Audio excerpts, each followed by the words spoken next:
Japan is extremely behind in promoting gender equality, its government said Friday, as it delayed almost 2 decades-old target to have at least 30% of leadership positions occupied by women by end of 2020.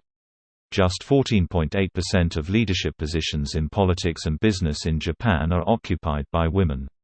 Here's a summary of the article.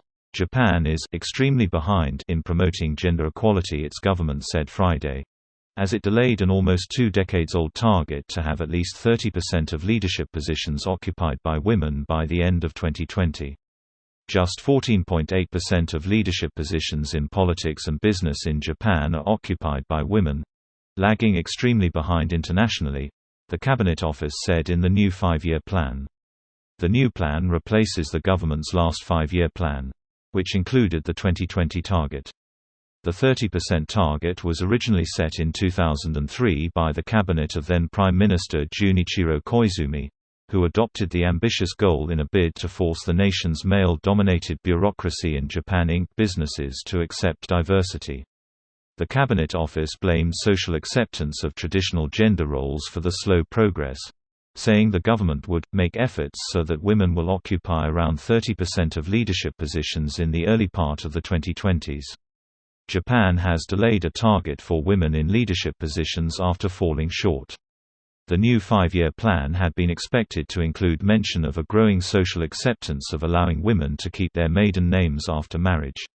This post received a score of 6,200, with an upvote ratio of 90%. Here are the top comments in response to this article. You mean the same country where businesses could refuse to serve disabled people until 2016 also discriminates against women? I'm simply shocked, I tell you. A lot of clubs refuse to serve foreigners as well. I'm sure it's got better over the years, but I've heard from quite a few people being refused entry to places because they weren't Japanese looking. I was there in 2012. Got denied going into a store. I was there in 2019 and saw many places with signs that said, "No foreigners." Yep. They would have a guy standing outside that would put up an X with his arms. No gaijin. Japan is very conservative. A lot of people have a conception of Japan that's mostly robots and laser, whilst not realizing that they still use a lot of fax machines.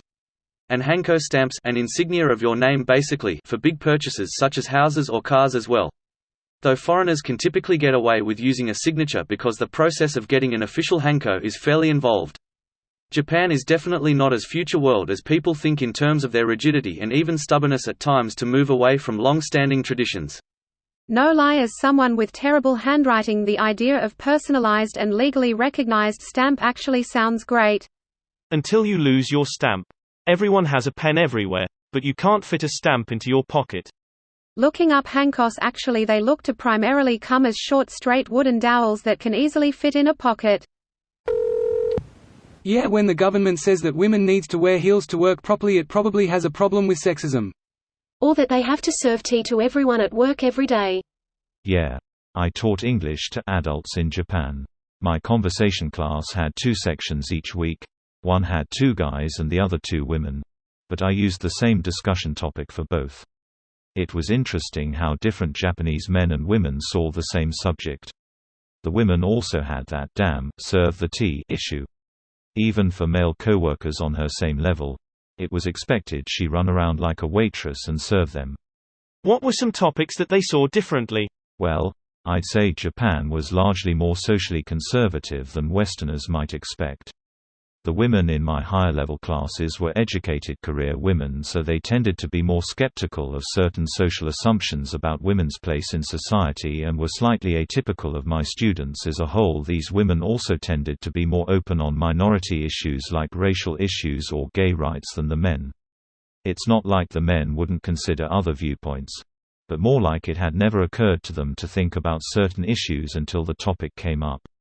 They seem to be forming opinions more in real time. This video was automatically created by Reddit to speech. The article and comments in this video were selected from Reddit according to their upvotes, and any paraphrasing was performed by smmry.com, without any human intervention.